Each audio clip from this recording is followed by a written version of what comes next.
Now, this is specifically for everyone on here who hates on single mums. Being a single mum is a flex, and you cannot convince me otherwise. No. Okay. No. It's about being older and being single and not having children. It's pretty hard. It's a difficult thing knowing that you're living this life without children and without anybody there. Oh, boo-hoo! Let me play a sad song for you on the world's smallest violin.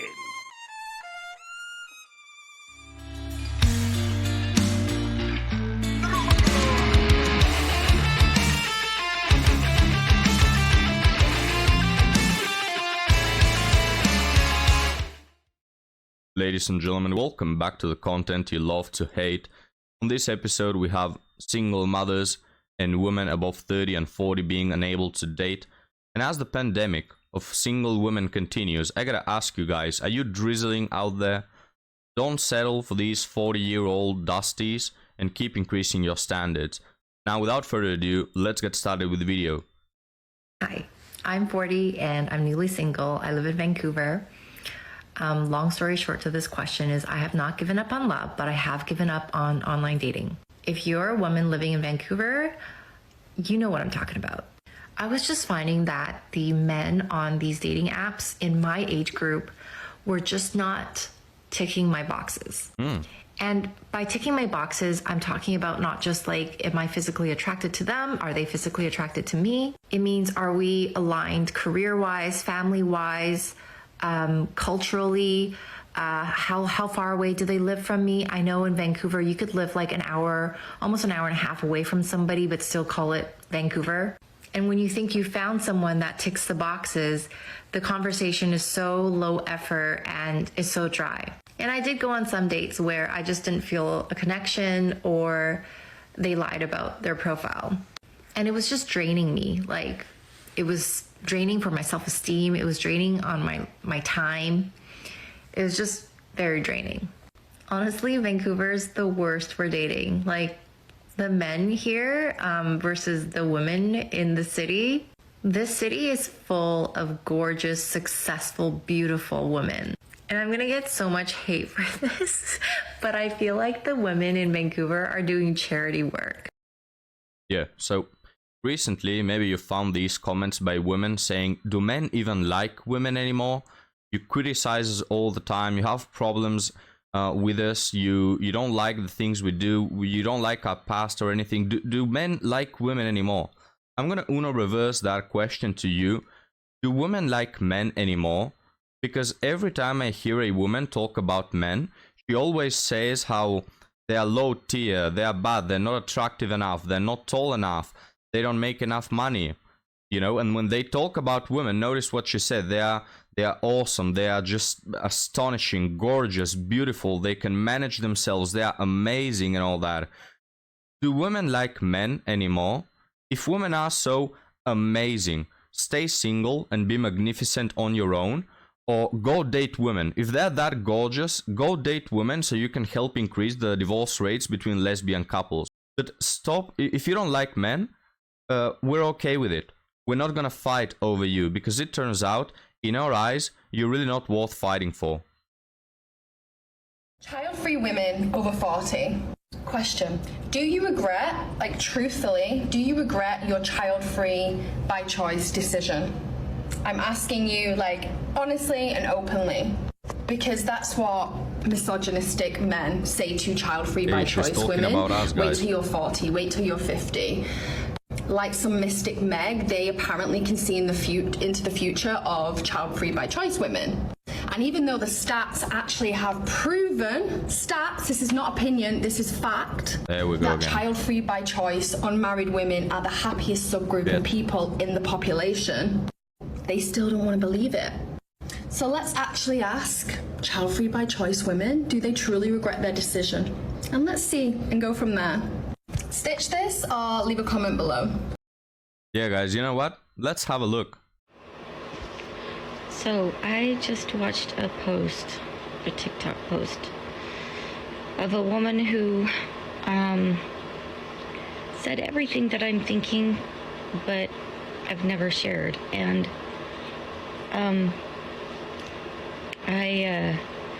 it's about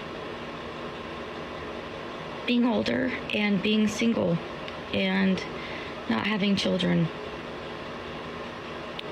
It's pretty hard. It's harder to say.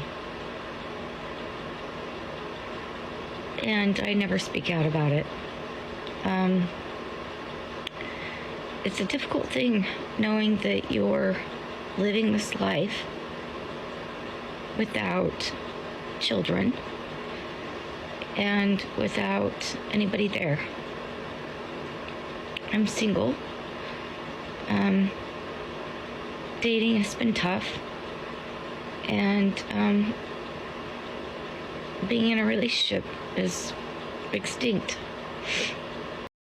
So for those of you not watching, the caption of the video says struggling in 50s. Now let me tell you that if you wind the clock 100 years, so in the year around 1930 or so, if you were a woman and you said, I'm struggling in my 50s, I don't have a man, I think that 100% of the people will assume that you are widowed, that your husband passed away and now it's really tough for you. Nowadays, what are the odds of this woman being 50 and struggling because she's a widow? What, like 5%, even beneath that? Most women nowadays who get to 50 and they are single and childless, it's because of their own doing. It's not because they are widowed. And this woman, let me just say, is incredibly attractive for being in her 50s. She's even more attractive than a lot of women in their 20s, and she's 50, alright? This video doesn't have any filters. Now, she's wearing makeup, granted, but still a really attractive woman. You can know that a lot of men were interested in her, especially in her 20s, but even nowadays. So can someone answer me, what exactly is stopping this woman from having her dream of having kids and a man? Who is stopping you? Who is forcing you to not do it? Who is keeping you locked in a basement or something, preventing you from achieving your dreams? A little while back, a few weeks ago, I suffered a mild heart attack, and I had to take an Uber to the hospital, to the ER.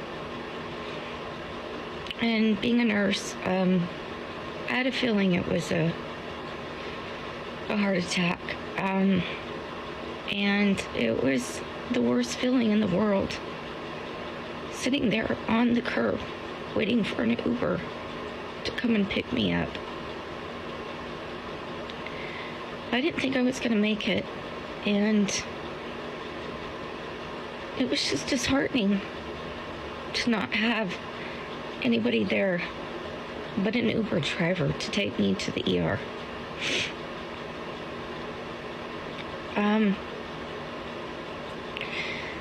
So let me go back to the post that this woman made, and it was about being older and alone and suffering mentally with this of being alone,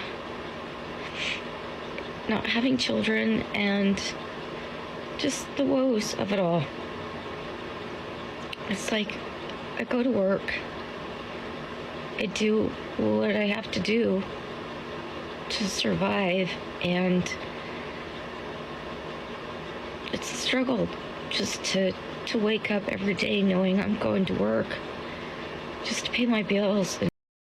I mean, sounds tough, but hey, at least you get to travel the world, right?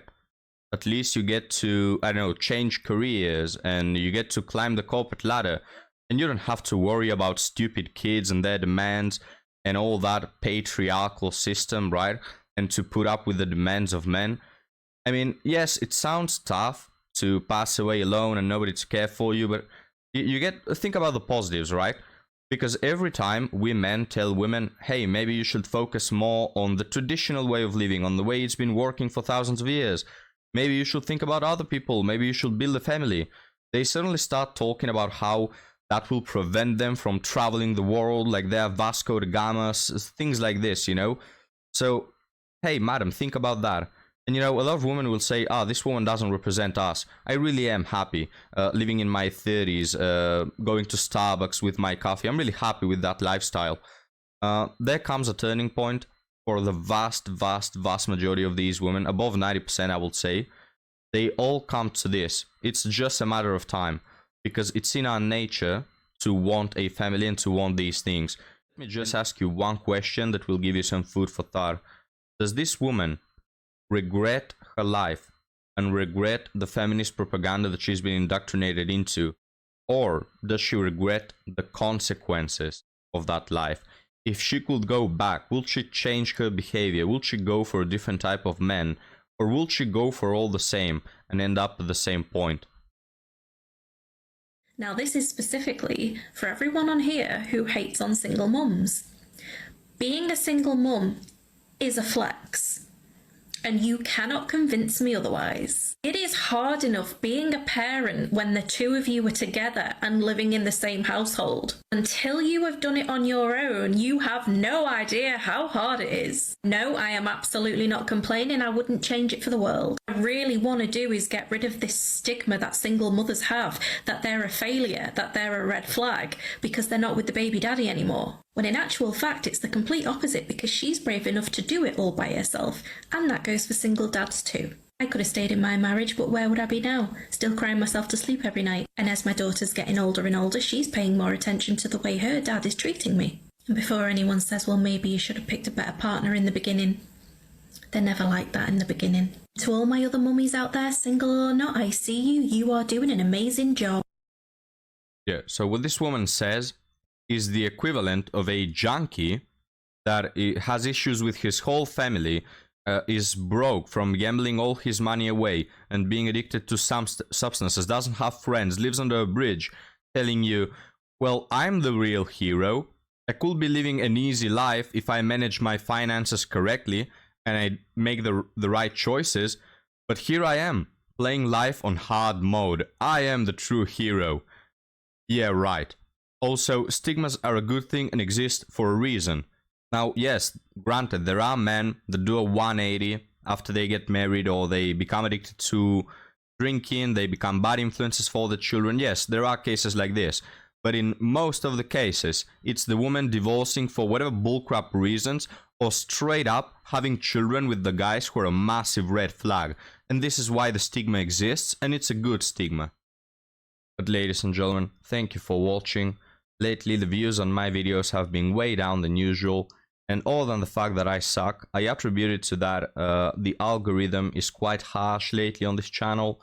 So please, if you want to show some love, like the video, check if you're subscribed, because a lot of people get unsubscribed automatically from my channel. And also, if you want to give yet another middle finger to the algorithm, you can hit the bell, because it just ensures this content will be shown to you and not hid. But thank you all for watching, and I'll see you next time. Have a good one.